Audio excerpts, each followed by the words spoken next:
자격증이 없는 일부 부동산 컨설팅 업체에서 무자격 부동산 중개 행위가 버젓이 이뤄지고 있습니다. 법의 사각지대에 놓여 있어 시민들의 주의가 요구되고 있습니다. 평창 도암댐은 장마철만 되면 흙탕물이 흘러넘쳐 댐 하류 지역 피해가 반복됐지만 흙탕물을 줄이는 대책이 시도돼 효과가 주목됩니다. 겨울축제의 원조인 인제 빙어축제가 18일 개막됩니다. 얼음 낚시는 물론 온 가족이 함께 즐길 수 있는 다양한 체험 프로그램으로 관광객을 유혹합니다.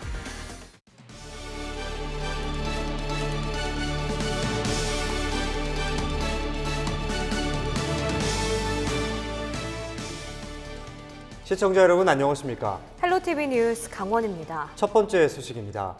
이 한적한 시골 마을을 다니다 보면 부동산 컨설팅이라는 간판을 보신 적 있으실 텐데요. 부동산 중개업을 하려면 관련 자격을 갖춰야 합니다. 하지만 최근 강릉에서 부동산 컨설팅 업체가 무자격 중개 행위를 했다는 신고가 접수돼 논란이 일고 있습니다. 법적으로 단속 사각지대에 놓여 있어 피해 발생이 우려됩니다. 박건상 기자의 단독 보도입니다. 강릉에 사는 김모 씨. 김 씨는 지난해 전원주택 부지를 찾기 위해 강릉의 한 부동산을 찾았습니다. 계약서를 작성한 뒤 토지를 거래하고 중개수수료까지 지불했습니다. 토지의 경우 법정 중개수수료는 0.9%, 해당 토지를 8,700만 원에 거래했으니 78만 3천 원의 수수료를 받는 게 맞지만 김 씨는 중개수수료로 120만 원을 지불했습니다. 김 씨는 나중에야 자신이 법정 수수료보다 많이 냈다는 것을 알게 됐습니다. 강릉시에 신고했지만 시에서는 단속 권한이 없어 단속할 수 없다는 말만 들었습니다. 공인중개사가 아니지만 그 법에서 정한 어떤 그 수수료를 받는 것도 아니고 과다하게 받으니까 또 간판도 부동산이라고 크게 써 있고 컨설팅은 조그맣게 써 있으니까 진짜 공인중개사인지 아닌지 사람이 모르고 들어갔다가 막상 계약하고 보면 수수료 과다를 청구하고 혹시 계약상에 문제가 생기더라도 이 사람을 책임을 안 지는 거예요. 그런 문제가 있는 거죠. 특히 거래 과정에서 자칫 문제라도 생기면 중개인에게 책임을 물을 수도 없는 상황이었습니다. 직접 해당 업체를 찾아봤습니다. 간판에는 커다란 글씨로 부동산이라고 적혀 있지만 그 아래 작은 글씨로 컨설팅이라는 글자가 보입니다. 계약서 작성부터 등기까지 모두 법무사와 함께 자신들이 한다고 말하고 있습니다. 중개 수수료 금액까지 언급합니다. 사실상 중개 행위를 하고 있다고 말하는 겁니다. 나중에 등기는 법무사 써야잖아요. 네. 그죠? 그러니까 아예 법무사 써버린다고 계약서를. 계약서를. 예. 이거 중개는 중개를 우리가 하는데 우리가 네. 쓰고 네. 다 이 법무사에서 다 쓴다. 이후 취재 중임을 밝히고 무자격 부동산 중개 행위 여부를 물어봤습니다. 우리가 땅을 사서 짝을 파는데 중개수수료 그렇게 받아야 되는 거 아닌가요? 맞죠? 중개수수료를 받을. 그럼 안 받지, 그럼 안 받고 우리가 파는 데서 그죠? 그걸 안 받을 수 없잖아요. 전문가들은 이 업체의 행위는 무자격 부동산 중개 행위로 볼 수 있다고 말합니다. 법정 수수료 0.9%니까 그거 주시면 돼요라고. 그럼 뭐 스스로 중개라고 뭐 인정하는 거죠. 뭐 그런 상황이라고 하면 중개 행위의 어떤 강력한 증거가 될 수 있죠. 피해가 우려되지만 단속망은 허술하기만 합니다. 강릉시는 이 같은 부동산 컨설팅 업체에 대한 단속 권한도 없을 뿐더러 기본적인 현황 파악조차 못하고 있습니다. 실제 공인중개사협회 강릉시 지회는 이와 관련한 문제점을 강릉시에 요청했지만 강릉시는 권한이 없다고 뒷짐만지고 있습니다. 사실상 법의 사각지대에 놓여 있는 겁니다. 되는데 저희는 중개업소를 관리하지 뭐 컨설팅 하시는 분들을 관리하지 않습니다. 그래서 저희가 모릅니다. 저희는 무자격 등록되지 않은 업체에서 중개하면 안 된다는 부분에 대해서는 직접 가서 이제 공부를 하죠. 주의 공부를. 부동산 컨설팅 업체는 공인중개사와는 달리 등록제가 아닌 신고제로 운영됩니다. 여기에 공인중개사법의 적용을 받지 않으면서 사실상 법의 사각지대에 놓여 있습니다. 일부 부동산 컨설팅 업체의 무자격 중개 행위로 인한 피해는 고스란히 시민들의 몫으로 돌아가고 있습니다. 헬로티비 뉴스 박건상입니다. 오는 4.15 총선에서는 일부 기초의회 의원 재선거도 치러지는데요. 춘천시의원 4선거구에는 17일 기준 8명이 출사표를 던졌습니다. 아직 예비후보 등록이 시작되지 않은 홍천군 의원 가 선거구도 후보군 7명이 구성돼 뜨거운 선거전을 예고하고 있습니다. 장진철 기자의 보도입니다. 춘천시 소양동, 근화동, 신사우동을 지역구로 하는 춘천시의원 4선거구. 전 시의원이 공직선거법을 위반해 의원직을 상실함에 따라 재선거가 실시됩니다. 지난 3일 예비후보 등록이 시작된 이후 17일 기준 8명이 등록해 선거전이 뜨겁게 달아오르고 있습니다. 더불어민주당에서는 4명이 나섰습니다. 최근홍 더불어민주당 강원도당 농어민 부위원장, 이교선 한국관광공사 비상임이사, 황관중 예수님 길교회 담임 목사, 김진욱 국민행복코레일 동부본부 실천단 공동대표 등입니다. 자유한국당에서는 예비후보 4명이 등록을 마쳤습니다. 심광선 강원도 공무원 상조 스카이팀 대표, 김영배 근하동 소양도시재생 주민협의체 사무국장, 경승현 전 전국공무원노동조합 춘천시 지부장, 임금석 전 춘천시의원 등입니다. 지역구 시도 의원 선거, 지역구 자치구 시의원 및 장애 선거는 선거기간 개시일 전 90일인 지난 1월 3일부터, 지역구 군의원 및 장애 선거는 선거기간 개시일 전 60일인 오는 2월 2일부터 예비후보자 등록 신청을 받습니다. 각 정당은 다음 달 중으로 경선 등을 통해 후보를 단일화할 계획입니다. 오는 4.15 총선에서 보궐선거로 치러지는 홍천군의원 가선거구는 자천타천으로 7명이 거론되면서 벌써부터 뜨거운 선거전을 예고하고 있습니다. 하지만 국회의원 선거라는 대형 이벤트에 가려 자칫 깜깜이 선거가 우려되는 상황. 후보자들의 자질과 공약을 검증하기 위한 유권자들의 관심이 필요해 보입니다. 헬로티비 뉴스 장진철입니다. 철원과 화천에서 발견된 야생 멧돼지 폐사체에서 아프리카 돼지열병 바이러스가 잇따라 검출돼 방역당국의 긴장감을 높이고 있습니다. 강원도는 지난 14일 화천군 화천읍 풍산리와 철원군 가을마릅 상사리에서 발견된 야생 멧돼지 폐사체 4마리에 대한 정밀조사 결과 ASF 바이러스가 검출됐다고 밝혔습니다. 이에 따라 감염 야생 멧돼지 폐사체가 발견된 곳 반경 10km 내 양돈농가 49곳에 대해 이동 제한 조치를 내리고 인근 도로 소독 차량과 인원 출입 통제 등 방역을 더욱더 강화할 방침입니다. 지난해부터 도내에서 발견된 야생 멧돼지 폐사체에서 ASF 바이러스가 검출된 것은 총 26건으로 올해 들어서만 6건이 발생했습니다.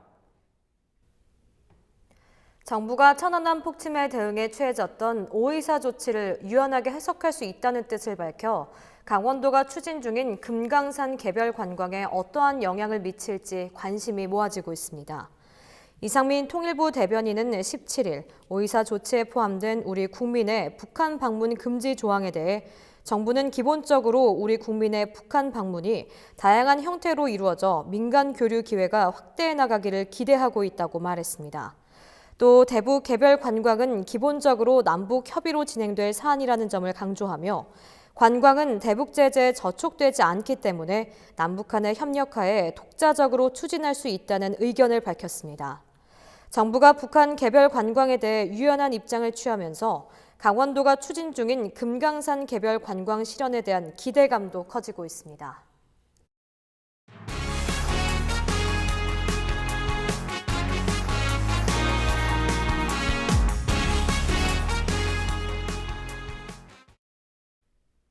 평창 도암댐은 장마철만 되면 흙탕물이 흘러넘쳐 이 댐 하류 지역에 피해를 입힌다는 논란이 끊이지 않았습니다. 그동안 수많은 오염 저감 대책이 시행됐지만 상류의 주 오염원으로 꼽힌 고랭지밭 자체에 대해서는 손을 쓰지 못했는데요.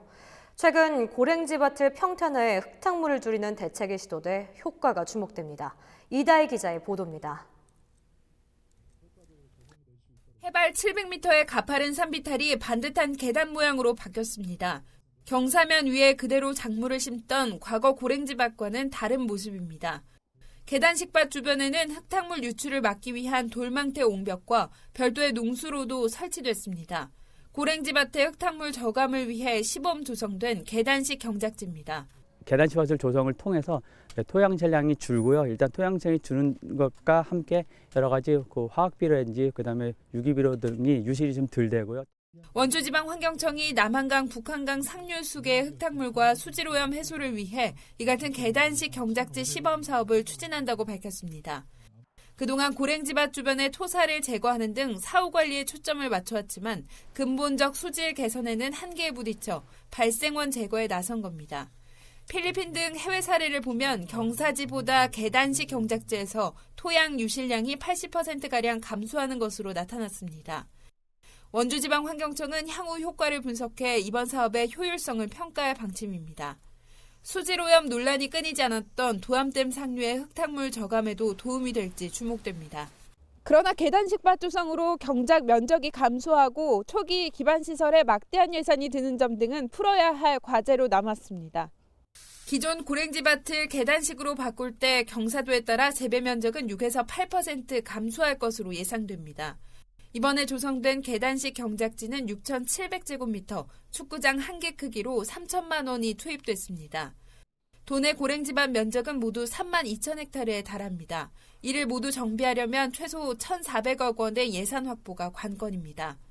그리고 또 평지이기 때문에 아마 농민들 입장에서 단위 면적당 생산량도 상당 부분 늘어나리라고 생각이 됩니다.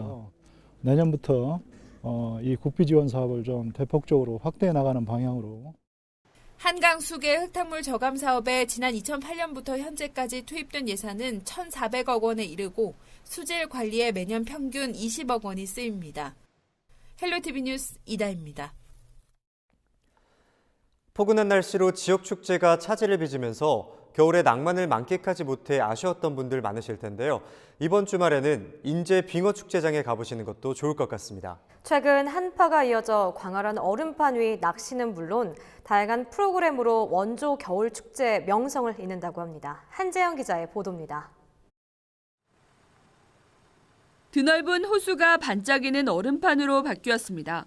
이상 고온으로 지역 겨울 축제들이 차질을 빚었지만 최근 한파가 이어지면서 18일 개막되는 인제 빙어 축제장의 얼음 두께는 20cm의 안전 기준을 넘어섰습니다. 올해로 20회를 맞는 겨울 축제의 원조답게 얼음 위에서 즐기는 프로그램도 다양화됐습니다. 은빛 요정 빙어를 낚는 즐거움은 송어까지 확대돼 짜릿한 손맛을 다양화합니다. 얼음 축구와 얼음 썰매, 스케이트 등도 마련돼 누구나 부담 없이 대자연을 만끽할 수 있습니다. 얼음 두께는 축제 개장 당일 저희가 20cm 이상을 평균적으로 확보가 될 것으로 지금 전망이 되고 예측을 하고 있고요. 매년 빙어 낚시만으로 낚시를 운영을 하고 있었는데 올해는 송어 낚시를 일부 시험 운행하면서 지금 이곳에 와도 다양한 손맛을 체험할 수 있도록 이렇게 준비하고 있습니다. 얼음판이 아니어도 이곳은 동화 속 겨울왕국입니다. 빙어호 주변에는 60년대 인제읍 시가지를 눈조각으로 연출한 스노우 빌리지가 조성돼 옛 추억과 색다른 볼거리를 제공합니다. 눈썰매장과 눈조각 전시, 실내 놀이터 등도 조성돼 노약자와 어린이 등 온 가족이 함께 겨울을 만끽하고 색다른 추억을 쌓을 수 있습니다. 이제 60년대 거리를 재현한 스노우 빌리지, 그다음 실내 놀이터, 그다음에 윈터 서든 어택 경기까지 다양한 프로그램들을 준비를 했습니다. 그래서 천연적인 저희들 자원인 이제 빙어를 가지고 어떤 양식이 아닌 친환경적인 어떠한 축제로서 좀 지향을 해 나가고 있습니다. 또 몸을 녹일 수 있는 쉼터와 지역 먹거리 장터 등의 편의시설이 확대돼 관광객들의 만족도를 높입니다. 함께한 20년, 함께할 2020년을 주제로 열리는 인제 빙어 축제는 오는 2월 3일까지 펼쳐집니다. 광활하게 펼쳐진 얼음벌판, 반짝이는 은빛 빙어가 짜릿한 손맛을 찾으려는 관광객들을 유혹하고 있습니다. 헬로티비 뉴스 한재영입니다. 겨울비로 일주일 연기됐던 평창 대관령 눈꽃 축제가 17일 개막해 27일까지 진행됩니다.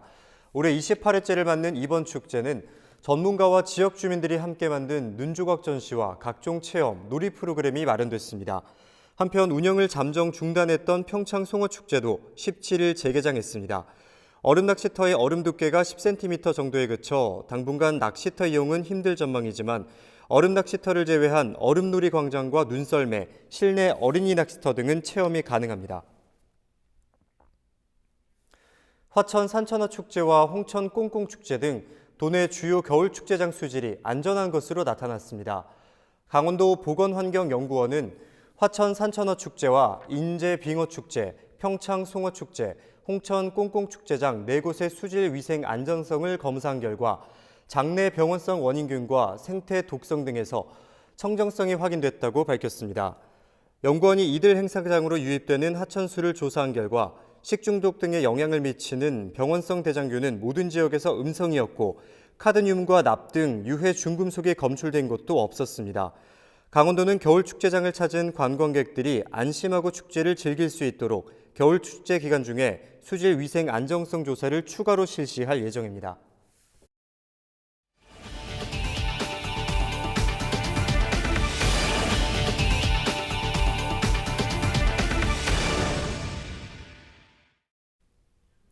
사상 처음으로 민선으로 치러진 춘천시 체육회장 선거에 대해 부정선거 의혹이 제기됐습니다. 이번 선거에 함께 출마한 신은철, 이성재 후보는 17일 춘천시청에서 기자회견을 갖고 문병용 당선자가 선거관리 규정을 어겼고 부정행위를 한 점이 확인됐다며 지난 16일 춘천시 체육회 선거관리위원회에 이의를 제기했다고 밝혔습니다. 이들은 문 당선자가 선거운동 기간 끝난 선거 당일 후보자 소견 발표 이후 해당 건물과 주차장에서 유권자들에게 지지를 호소하는 영상과 사진을 확보했다고 설명했습니다. 또 선거인단 구성도 최초 공시한 212명에서 152명으로 줄어든 점에 의문을 제기했습니다. 이에 대해 춘천시 체육회는 대한체육회 선거 가이드라인에 따라 선거인단을 구성했고 선거인단 구성 과정에 각 후보에게 설명해 문제가 없다는 입장을 밝혔습니다. 춘천시 체육회 선거관리위원회는 오는 22일 심의를 거쳐 23일 이의를 제기한 후보자들에게 결과를 통보할 계획입니다.